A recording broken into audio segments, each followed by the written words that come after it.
Aleichem, my dear brothers and sisters.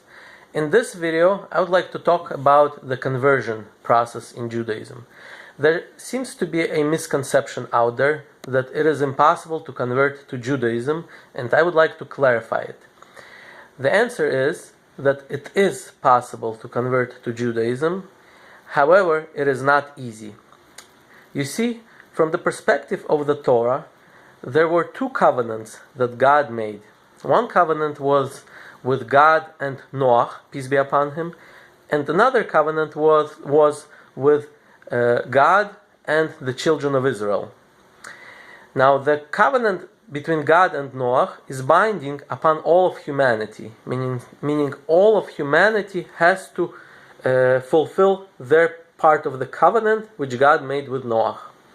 The covenant which God made with the children of Israel is binding only upon the children of Israel.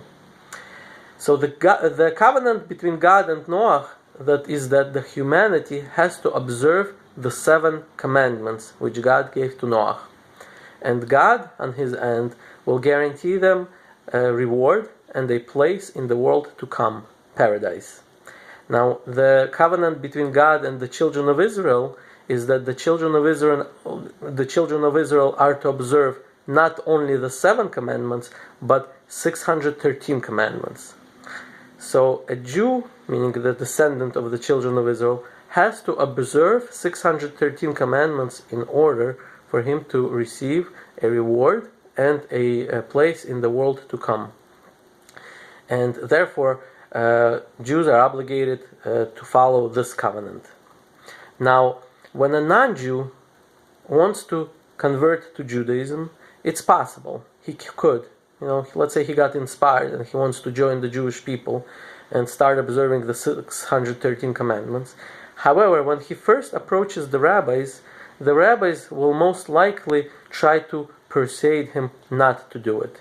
Why? Because they would explain to him that as a non-Jew, you can please God and you can get a reward and you can go into the world to come by simply observing the 7 commandments. This was the purpose of God's creating you as a non-Jew. However, once you convert to Judaism, keeping only the 7 is not enough. You will have to keep 613 commandments. And if you violate them, then for you it's going to be a sin. And depending on which commandment, sometimes it's a severe sin. So for example, like Sabbath. The non-Jew is not required to observe the Sabbath, because this was not one of the 7 commandments which God gave to Noah. However, if he converts to Judaism and violates the Sabbath, then he becomes a sinner. Why? Because keeping the Sabbath is one of the 613 commandments which we are obligated as Jews to do.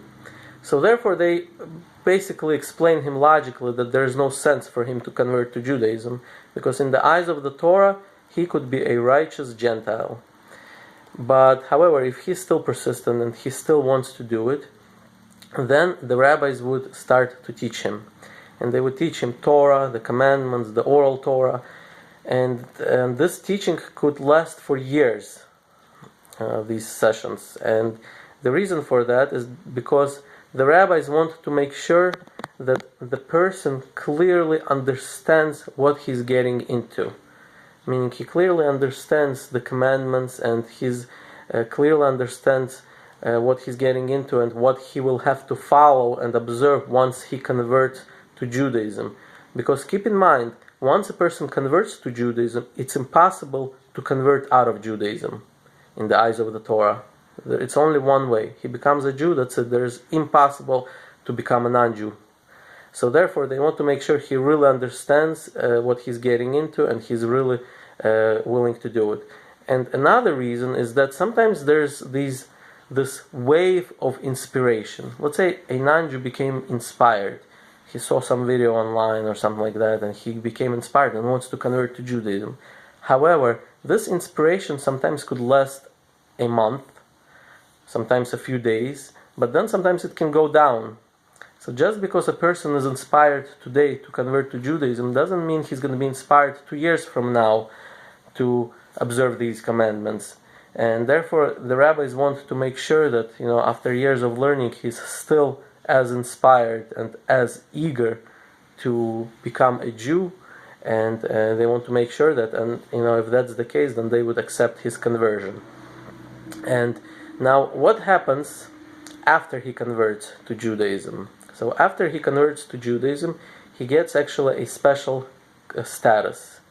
And I'll tell you what I mean, because there's a verse in Deuteronomy chapter 24, verse 17, where it tells us not to oppress a widow, an orphan, and a convert. So what does that mean? That means that when a Jew, let's say, does something against another Jew, he violated obviously a commandment, let's say not to steal or not to cheat. Now, if he does this to a widow or an orphan or a convert, then he automatically gets two violations. One violation is, not to cheat or not to steal, depending on what he did. And the second violation is not to oppress a convert, a widow, or an orphan. So therefore, as Jews, we have to be really careful with them, in a sense that, let's say you have some business dealings with a convert or something like that.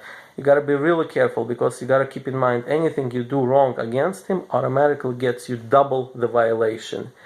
And therefore, we have to be careful and, pay extraordinary attention not to mistreat the converts. I hope this explains it, and thank you for watching.